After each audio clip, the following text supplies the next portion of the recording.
E o Felipe Melo, que mais uma vez descascou em cima dos corintianos, hein? Rasgou, velho. Destruiu, acabou com a moral dos caras, velho.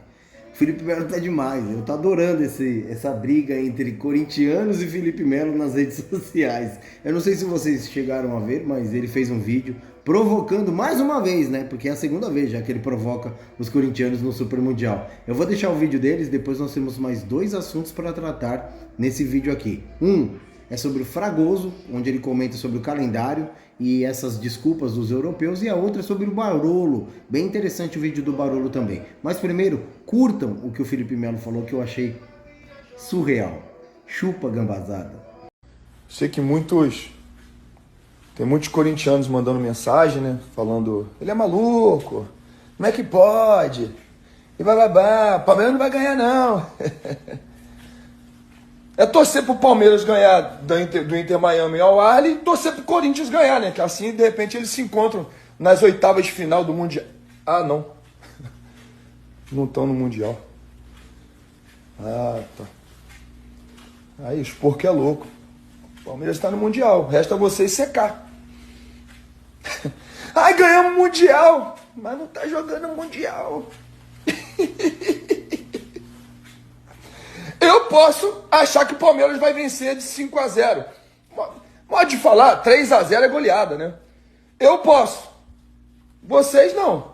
Porque vocês não estão no Mundial.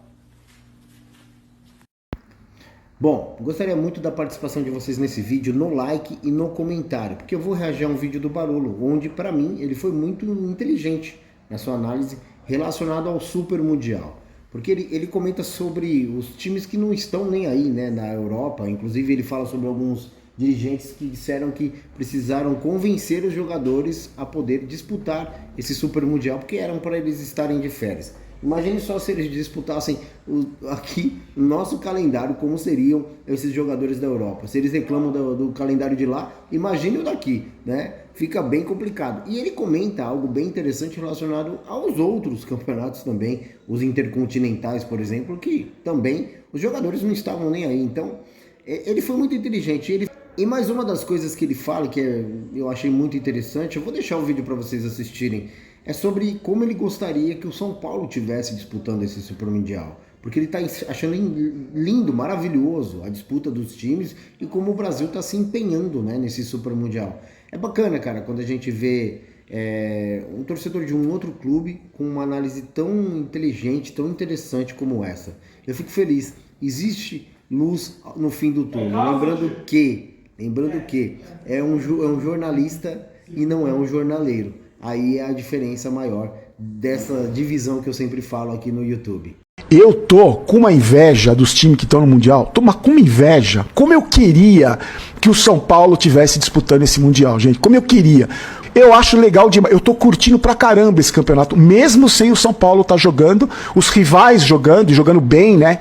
Agora, o pessoal tá falando, campeonato não vale nada, os europeus não estão nem aí. De fato, os europeus não estão nem aí para esse campeonato. Eu tava vendo entrevistas de treinadores, dirigentes, jornalistas europeus falando que os treinadores tiveram que convencer os jogadores a disputar esse Mundial, porque era para os caras estarem de férias, né? Eles reclamam também do calendário lá, também na Europa. Então os clubes não estão nem aí. Eu tava assistindo o jogo do Palmeiras contra o Porto, com 1 minuto de jogo, quando o cara deu aquela entregada, você viu uma entregada no pé do cara do Palmeiras, eu falei, os caras não estão nem aí, estão numa outra rotação. Claro que quando a bola rola, o cara não quer perder. Eu tava vendo o jogo do Real Madrid hoje, os caras não querem perder. Mas os europeus não estão nem aí mesmo para esse campeonato mundial. Como também não estavam nos outros, nos intercontinentais, no jogo no Japão, no final do ano, aquele com semifinal, com final. Os caras não estão nem aí. O que importa para eles é a Champions League. Porque o europeu, gente, pro europeu, só existe ele no mundo. Não existe a América do Sul, não existe nada.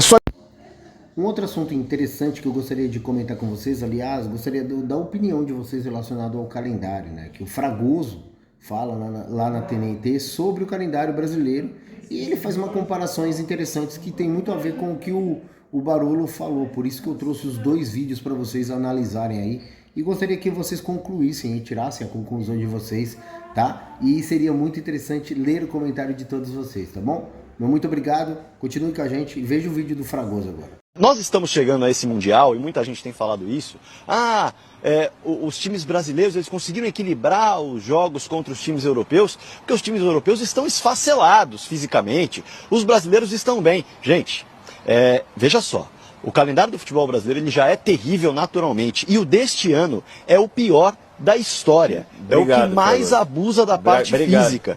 Então, assim... para complementar e jogar de volta, para você ter uma ideia, eu ouvi gente falando assim, se o Porto não tivesse morto, o Palmeiras não faria o que fez. Se o Borussia não tivesse morto, o Fluminense não faria o que fez. Vamos lá, eu fui dar uma olhada nos números, tá?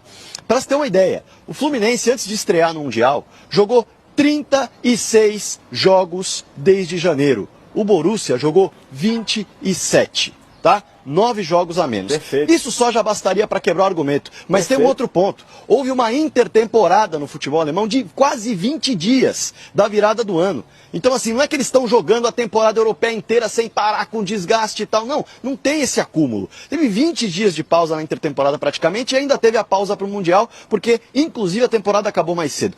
E aí, quando você olha para Palmeiras e Porto, o Palmeiras jogou 35 jogos antes de estrear no Mundial. O Porto, neste ano, jogou 23. 12 jogos a menos. Em março, abril e maio, 3 meses, o Porto fez 11 jogos. Vou repetir. Em 3 meses, o Porto fez 11 jogos. O Palmeiras, no mês que antecedeu a abertura do Mundial, no mês de maio, só no mês de maio, fez 9. Então, assim...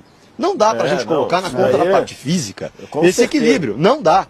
E se nós tivéssemos um calendário melhor, trazendo esse argumento para concluir, eu acho que nós não falaríamos que talvez esteja entre a quinta e a sexta liga. Creio que nós teríamos a convicção, porque melhoraria ainda mais o rendimento desses atletas com um calendário que não maltrata tanto, que os recupera e que dá mais tempo de treinar. Por quê? Porque estamos mais evoluídos taticamente há algum tempo, desde que abrimos as portas para outras escolas acrescentarem a nossa.